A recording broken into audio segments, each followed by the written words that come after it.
Kidney Warriors. James here from Dadvice TV, your online kidney health coach. And this is Dadvice TV Live, the first episode of 2025. And it is great to have all you here with us where you can learn about kidney disease, learn how to be proactive in your healthcare, and things that you can do to help live a better life while you happen to have kidney disease, and hopefully even extend your life while improving that quality of it. Now, this is one of your guys' favorite type of live shows that we do, where we have an actual renal dietitian right here with us who is going to answer your questions. So go ahead, enter your questions into the comments, and we're going to try over the next 30 minutes to get to as many of them as possible. And this is a great opportunity to get access to one of the best, or probably, well, in my opinion, the best renal dietitian around.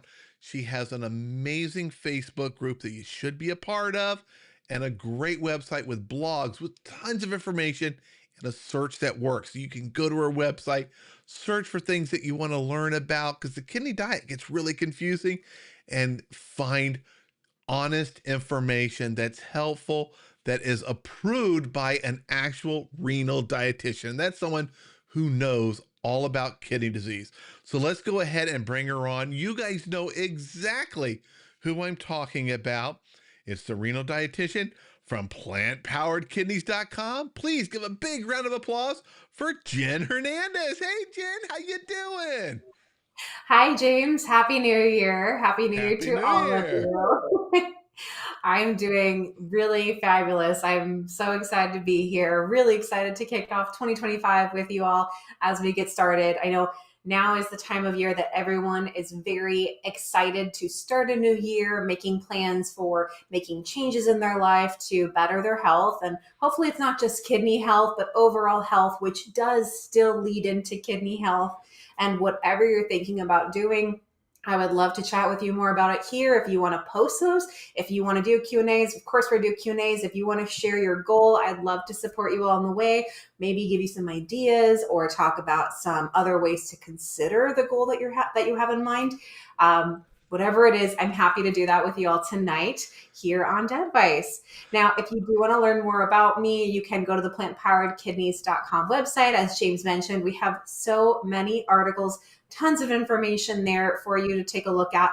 And many times when people do ask me questions, I usually direct them to one of our blogs that very specifically answers that question. So I encourage you to go check out all the information that we have on there, and we continue to provide more information on our website there all the time, updating the information we have and providing new information. So stay tuned for new stuff to come in 2025. But other than that, I'm thrilled to get started. I see the questions and the comments already jumping in here. Oh, So yeah, they're jumping in. And real quick, before you start, I want to tell people about that QR code that's floating over your left shoulder. If you guys scan that code, it'll go directly to Jen's website, where you can find all sorts of information, her links to her social sites. Definitely go there, bookmark that site. There are also links down below in the description. And someone asked, let me bring me on camera, that I see sweaters. Yes, I am in Detroit, Dearborn, and it is freezing. It is, I think tomorrow it's going to be 10 in the morning when my kids go to school. So definitely sweaters here. Now, Jen's not in the cold. well, hey, okay, wait a minute. It's subjectively cold, okay? Okay.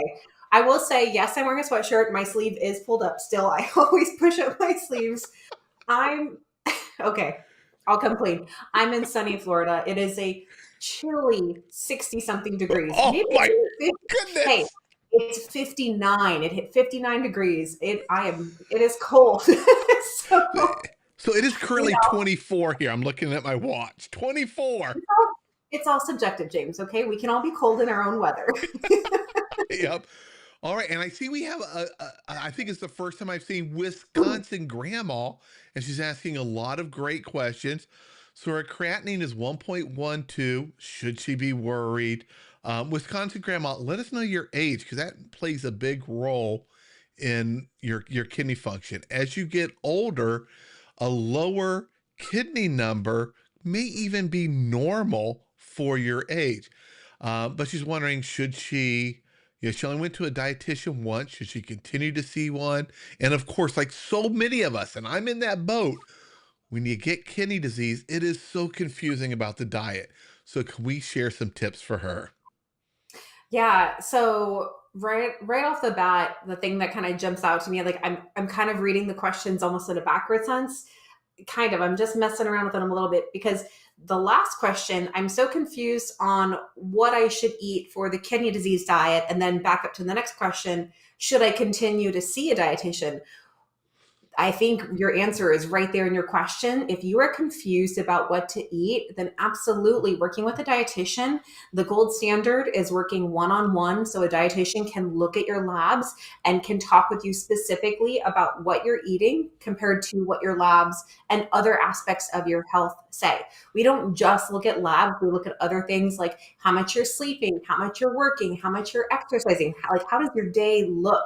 How do you feel around food, and what is your food prepping and cooking and shopping habits? Like, what does that all look like? So dietitians can take a lot of this information and then be able to present it to you in a manner of like, okay, so based off of what you're telling me and what I'm seeing in the labs here, these are the areas that we can really focus on that will be able to help you with your health, not just your kidney health, but your overall health. I'm really glad that you did go see a dietitian. Mhm. If you felt a good connection with them, then I'm sure they would be open to seeing you again. And if you didn't feel a connection with them, just like there's plenty of doctors out there, there are other dietitians available as well. So you can go to a different dietitian and you can get another perspective. And it's kind of like dating and matchmaking. Like somebody that is a right partner for you, that feels like a good fit, that you can have a comfortable conversation. Because we'll ask you questions about your bowel movements, we'll ask you questions about your gut and things that people feel are very personal. So you want to be able to feel that you can talk to your dietitian about that kind of stuff, because the more information you give us, the more we can give you back. And then I will just add really another little aside about that, that if you're using insurance to work with a Mhm. dietitian, sometimes insurance do have like caps on how frequently you can see a dietitian. So just keep that in mind. If you're using insurance like Medicare, they have 3 hours per year. I think it's 3 hours for the first year for seeing a dietitian. And so seeing a dietitian with Medicare, that would knock out like an hour. You might have to wait until the next year cycle if you wanted to see a new dietitian as a new consult. Insurance can be a really finicky thing. At Planned Parenthood Kidneys, we don't take insurance. We do out of pocket, and then we give our clients super bill so that they can request reimbursement from their insurance, and some of them get reimbursement. But this way, we are able to see them for longer amounts of time. We're able to provide more services without the insurance saying what we can and cannot do. It sounds really shady, but I promise it's not. It's about us like actually talking more and having longer sessions. And then Yep. when it comes So much easier that way, in my opinion, too. yeah, yeah. And then when it comes to the creatinine, we never look at just one number. We always want to look at a trend. And in this case, you definitely want to look at that trend with your doctor. Your doctor is the only one who will be able to give you a diagnosis of any type of kidney issue. And it does have to come from a trend of numbers, not just a one. Even if that number was super funky, it could have been a bad lab draw. Something could have happened in the lab in the testing. So you want to get several lab points from the doctor to get an official diagnosis and talk about what that plan would look like.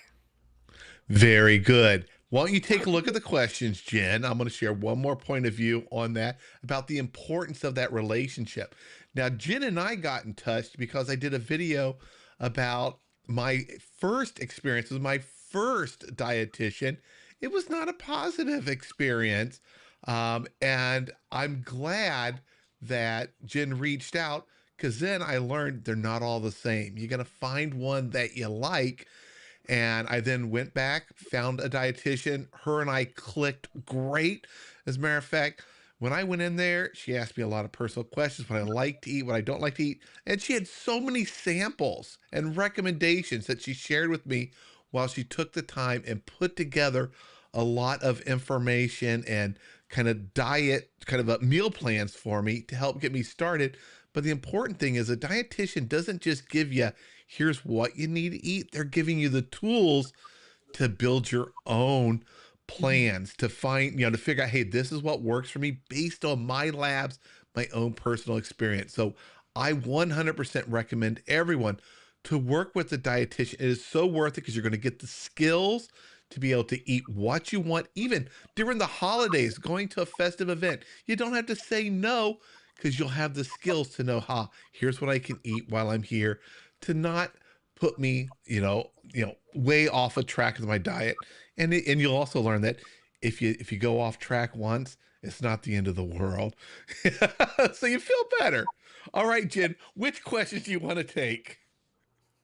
I got really just pulled into your response. So I do have a question, but I was very much like, oh yeah, yeah, I remember this. We talked about this is years ago. But Yes. I think your um, first email said, I'm so heartbroken about your experience. I really was, and I'm pretty sure it was something like, I promise we're not all like that. And, just like every profession, right? You have some less than great experiences with some people, but you don't wipe the entire profession off the planet. You just say, Right. okay, there's some different personalities out there and different perspectives and approaches. But I am very, very happy that we were able to connect and be able to Yep. help all these amazing people with more ideas about the renal diet. Okay, so I right away, and this is one question that jumped up early on that I just zoned in on, was from Lisa saying, "Is diet cheese good for stage 4?" Yes. Yep. And so if you've heard of Dia or if you haven't heard of Dia, this is a plant-based cheese Mm. dairy replacement. It's kind of one of the earlier ones that actually came out, like more on the forefront of this plant-based alternative. I've known about this company for a while now. I will say they're not my favorite from a kidney perspective. I think for a lot of people, they can be a totally good option. But the challenge that I have found with many of their products, not all, because I haven't gone through every single thing, but many of their products have phosphates. Hmm. And this is something for kidney patients that we want to be really aware of and do our best to avoid these added ingredients that have phos as the key term in the word. So it could be phosphoric acid, dicalcium phosphate, any type of like crazy kind of sciencey term in there. The key PHOS in the ingredient, that's an added phosphate, and this can be highly absorbed, and kidney patients have a harder time in eliminating higher amounts of phosphorus. So over time, getting into later stages of kidney disease, and again, the reason I bring up this question because Lisa said for stage 4, around stage 4, getting into stage 5, phosphorus can be a concern for kidney patients. So you need to talk with your doctor about getting your phosphorus levels checked if they aren't doing that already. The recommended guidelines do say getting phosphorus checked every like 3 to 6 months is best practice for later stage kidney patients. So look at your lab history, see if you've had your phosphorus checked, and keep in mind that foods with phosphates may increase your phosphorus level. So when I have a patient who has a higher phosphorus, my immediate go-to is looking at the foods in their pantry, their freezer, their fridge that have these phosphate additives because they just are so highly absorbed. Not like the natural organic phosphorus that's found in beans and whole grains and nuts and seeds. We used to think that that was a problem for phosphorus, but newer research has come to show that those additives in food, that's what makes it harder for kidney patients. So all this to say, Dia, like a plant-based cheese or a plant-based cheese substitute, there are some good ones out there that I think there's a less likely chance. One of the brands that I've recommended is Violife. That's a plant-based cheese brand, and I haven't found phosphates. Now, you always want to check the ingredients because unfortunately companies can change ingredients without saying anything on the front of the label. So even if you find something that is fine now, they may add phosphates later, or it may used to have phosphates and now it doesn't. It goes either way. So just be in the habit of checking the ingredients list for phos. But Violife has been a good brand, and then Kite Hill. They usually do more like cream cheeses and like cream cheese kind of alternatives. Yeah. So those can be some alternatives if you're looking for plant-based. Perfect. And I love cream cheese. I think a lot of like the cream cheese substitute, even some dairy is great.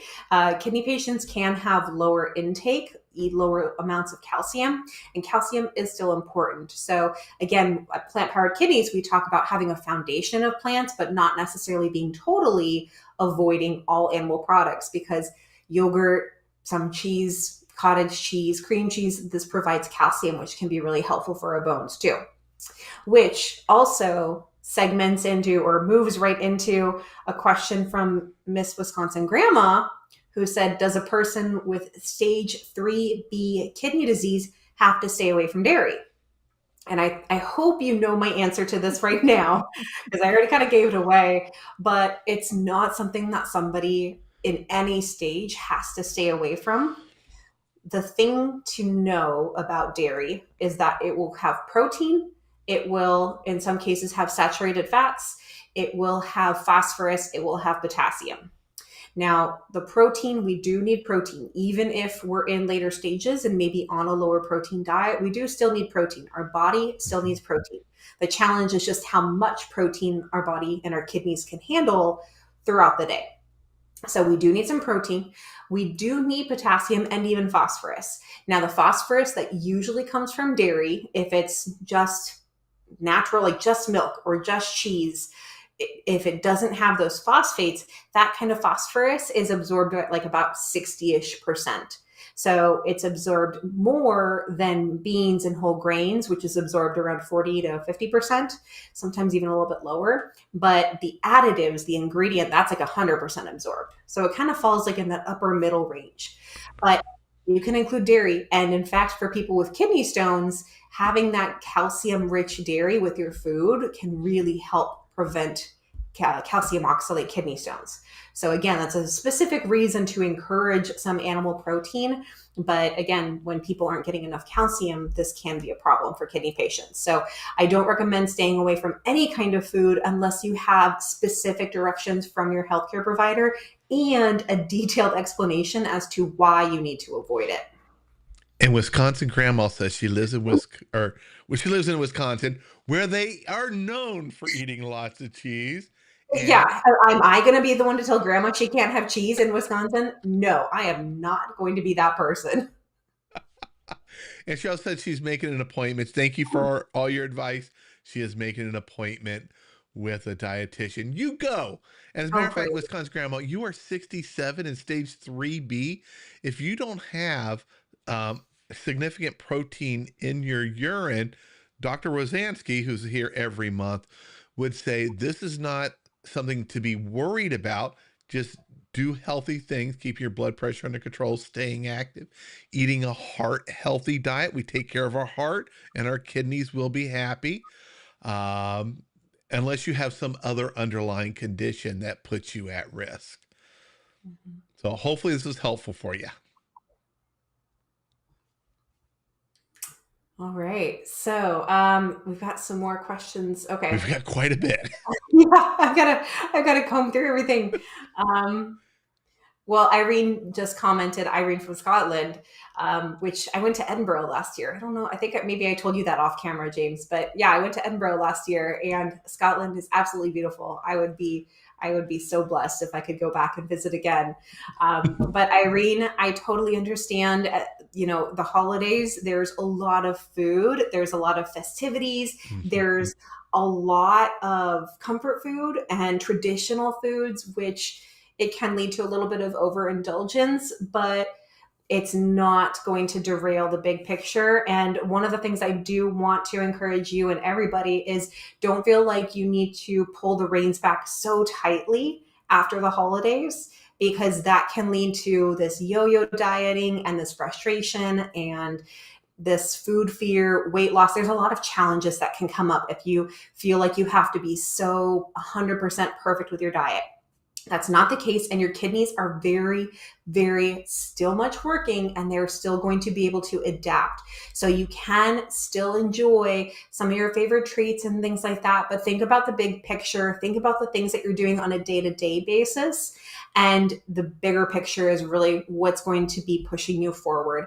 And you want to enjoy some treats and you want to enjoy some good things, because again, that's part of what makes life enjoyable, is to have those special moments. If it's like sharing a candy cane with your niece like I did. Your niece who had a little bit of a cold. The niece who got me sick. That's why I sound the way I sound. But you know what? It was a very special memory and I will cherish it.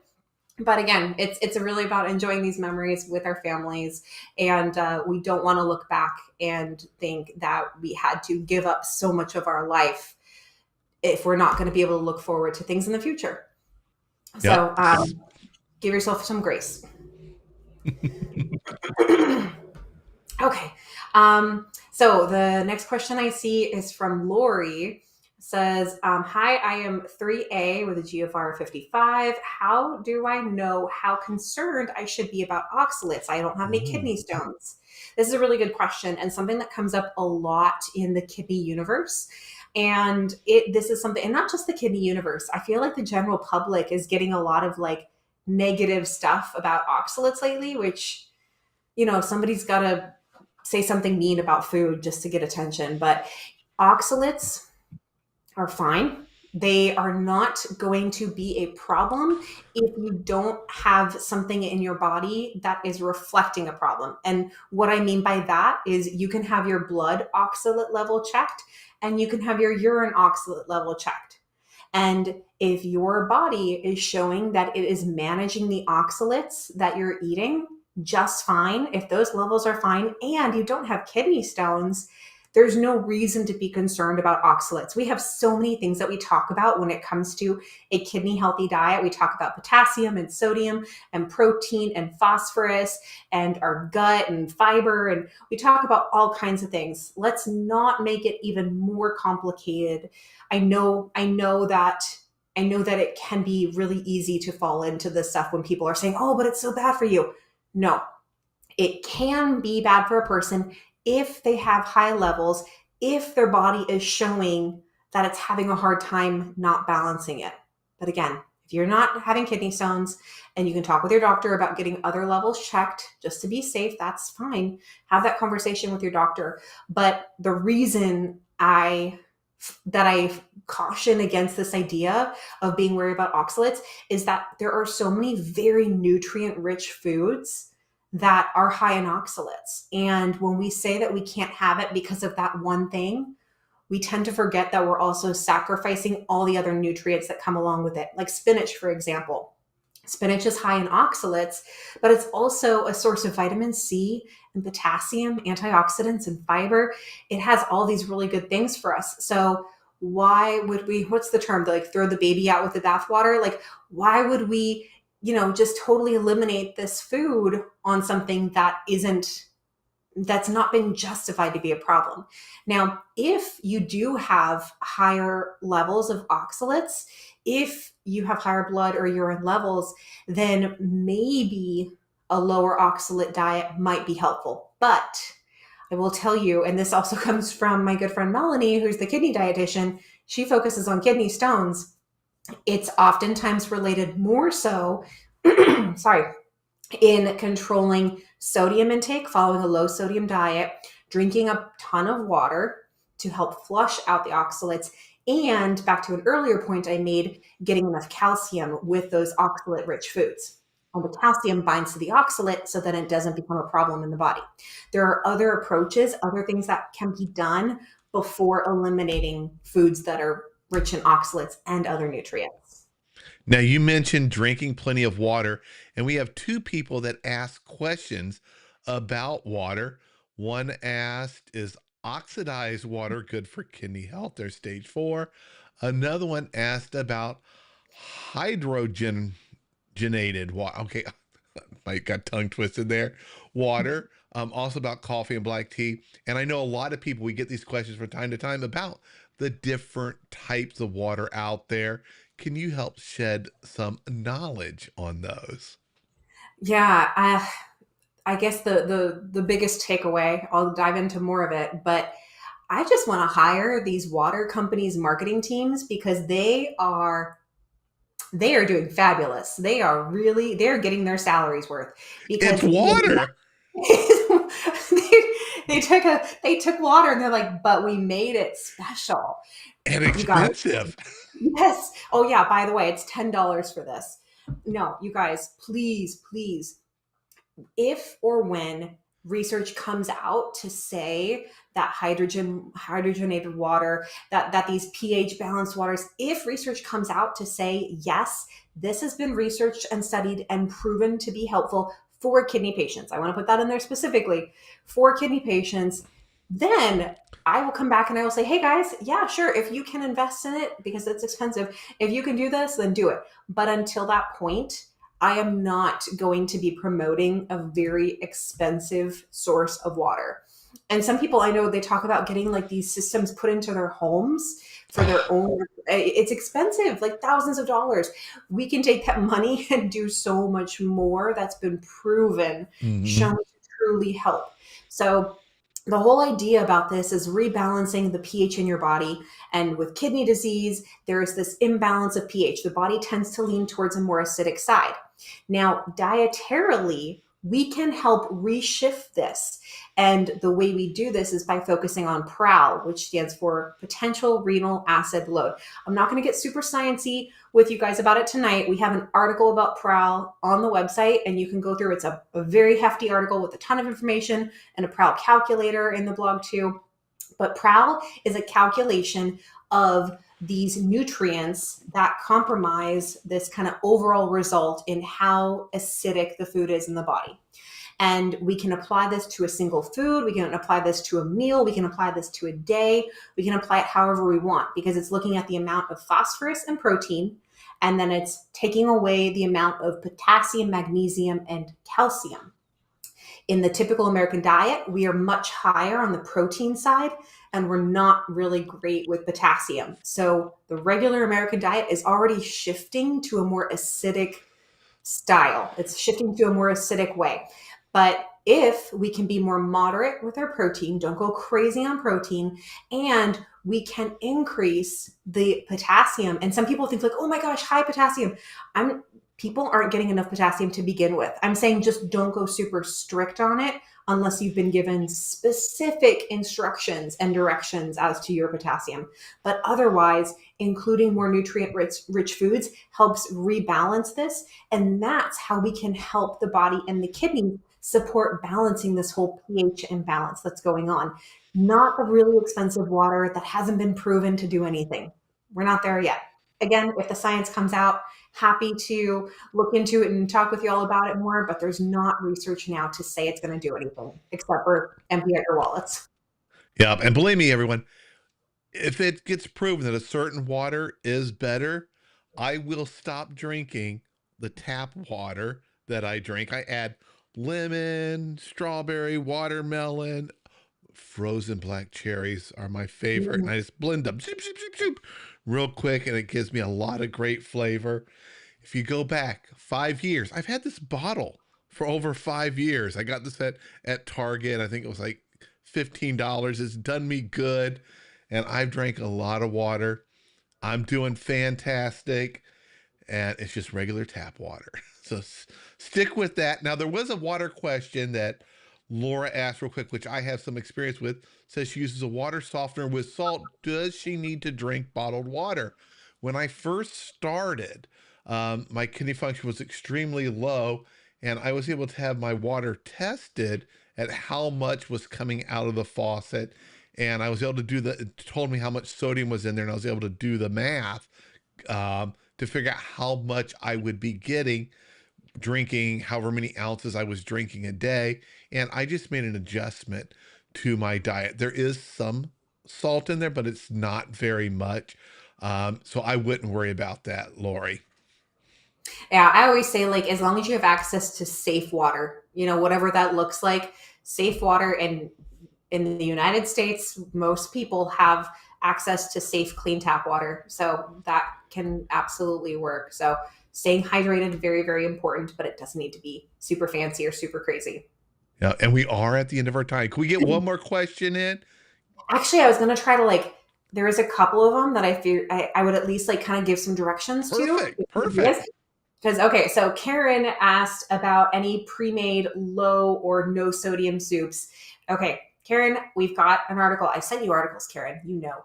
I have articles on plant-powered kidneys. We have a whole article on our blog about soups, including some that are already like canned soups. And we talk about what to look for soups, some different brands that we recommend, and then some different like kind of recipe ideas.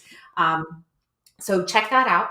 And then let's see, the other one I saw. Oh, Christine says the hardest thing about being a diabetic and having kidney disease. So I have a diabetic kidney disease article on plantpoweredkidneys.com. And in the article, we talk about how these two diets actually really overlap quite well. It's with the newer guidelines, which maybe you didn't hear of, but if you check out that article, maybe that's going to give you some more insight as to what I mean by that. Because we've done a whole conversation here about the renal diabetic diet, but you can read the article too. And then Monica asked about the low protein diet and very low protein diet. How does that work as far as improving outcomes or just improving the numbers? We have an article about the low protein diet. We also have an article about keto analogues, which is the supplement recommended with a very low protein diet when you do it under medical supervision. So I would say check out those articles as well, the low protein diet and the keto analog diet, not the keto diet. We have an article about that too, but the keto analogs is another article related to the low protein diet. And we do talk about kind of the results and the benefits from it. But yeah, it's really, really great information. And it's really great how far kidney nutrition has come. So let's see. Sonia said, "Oh, how can I get you as my dietitian?" I am I'm looking at starting a small group program to take a couple people into a kind of a group coaching program where we go over everyone's labs and information. But also, if you want to work more with me, I do live Q&As every month with our Kidney Wellness Academy students. And so you can go to the website. There we go. You can go to the website and you can learn more about Kidney Wellness Academy, which is the program that I teach. You get lifetime access to the content that I teach. And we do monthly live Q&As. We have a private community totally off social media, which is really nice. And I would love for you to be in there and connect with me as one of the students and get the support from students as well. Okay, I think I just kind of went through boom, boom, boom as much as I could. Yeah, very good. And I put you on the screen so that your QR code was up there. A link to plant-powered kidneys is in the description. You can scan the code or type it into Google. And don't forget, there's so much more than just Jen's website.